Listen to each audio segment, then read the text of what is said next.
NTV time, जनता की बात जनता के साथ। उज्जैन में बाबा महाकाल की दूसरी सवारी से पहले पुलिस ने सुरक्षा व्यवस्था को लेकर बड़ा अभ्यास किया है। पुलिस लाइन के परेड ग्राउंड में एक जिप्सी को बाबा महाकाल की पालकी का रूप दिया गया और करीब 100 जवानों ने भीड़ के बीच पालकी को सुरक्षित निकालने का रिहर्सल किया। खास बात ये रही कि पुलिस कर्मियों ने ही श्रद्धालुओं की भूमिका निभाई और सुरक्षा घेरे को तोड़कर पालकी तक पहुंचने की कोशिश की। इस दौरान पुलिस ने 2 लेयर सुरक्षा और क्लियरेंस पार्टी की व्यवस्था का भी अभ्यास किया। बाबा महाकाल की सवारी, लाखों श्रद्धालु और आस्था के सैलाब के बीच पालकी की सुरक्षा। सावन सोमवार की दूसरी सवारी से पहले उज्जैन पुलिस ने इसी चुनौती से निपटने के लिए फुल ड्रेस रिहर्सल किया। पुलिस लाइन के परेड ग्राउंड में एक जिप्सी को पालकी का स्वरूप दिया गया और उसके चारों तरफ करीब 100 जवानों की रस्सा पार्टी बनाई गई। रिहर्सल में कुछ पुलिस जवान श्रद्धालुओं की भीड़ में शामिल हुए और जानबूझकर पालकी के करीब पहुंचने की कोशिश की। जैसे ही भीड़ सुरक्षा के घेरे की तरफ बढ़ी, रस्सा पार्टी में तैनात जवानों ने मोर्चा संभाला और लोगों को रोकते हुए पालकी के चारों तरफ सुरक्षा घेरा बनाए रखा। सवारी के दौरान सबसे ज्यादा दबाव उस समय बनता है जब श्रद्धालु बाबा महाकाल की पालकी को छूने के लिए अचानक आगे बढ़ते हैं। पुलिस ने इसी परिस्थिति को ध्यान में रखते हुए बार-बार अभ्यास किया। पुलिस ने पालकी की सुरक्षा के लिए सिर्फ एक सुरक्षा घेरा नहीं बनाया, रस्सा पार्टी के बाहर जवानों की दूसरी सुरक्षा परत भी रहेगी। वहीं पालकी के आगे क्लियरेंस पार्टी तैनात रहेगी जो भीड़ को नियंत्रित करते हुए बाबा की पालकी के लिए रास्ता साफ करेगी।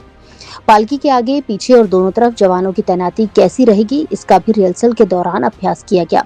सवारी के दौरान भीड़ का दबाव काफी ज्यादा रहता है, इसी को ध्यान में रखते हुए सुरक्षा व्यवस्था का रिहर्सल किया गया। हमारा प्रयास रहेगा कि श्रद्धालुओं की आस्था भी बनी रहे और बाबा महाकाल की पालकी की सुरक्षा भी पूरी तरह सुनिश्चित हो।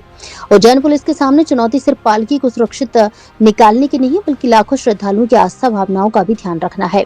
इसलिए रिहर्सल के दौरान जवानों को भीड़ नियंत्रण, सुरक्षा घेरा बनाए रखने और अचानक पालकी की तरफ बढ़ने वाले लोगों को रोकने की स्थिति का अभ्यास कराया गया। आशीष जबखेड़कर की रिपोर्ट।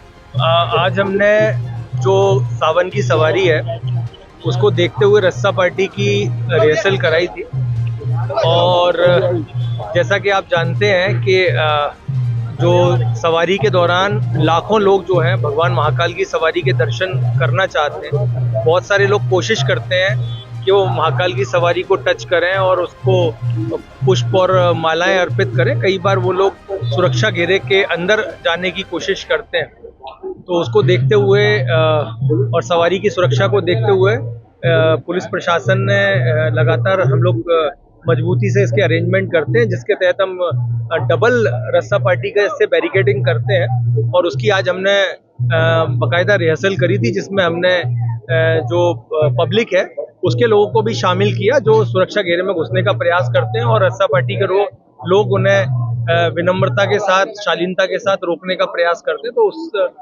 हेतु हम लोगों ने पूरी एक ड्रिल कराई थी और इस ड्रिल के बाद में मैंने EPWD अजय यादव जी ने और आशीष गुरु जी ने जो है वो ऐसे संवेदनशील स्थान जैसे रामघाट का भी एक निरीक्षण किया है, जहाँ पर जो हमारी रस्सा पार्टी की कार्यवाही है और सवारी को किस तरह से मूव करना है उसको लेते हुए हम लोगों ने इस संबंध में भी एक विचार विमर्श किया है।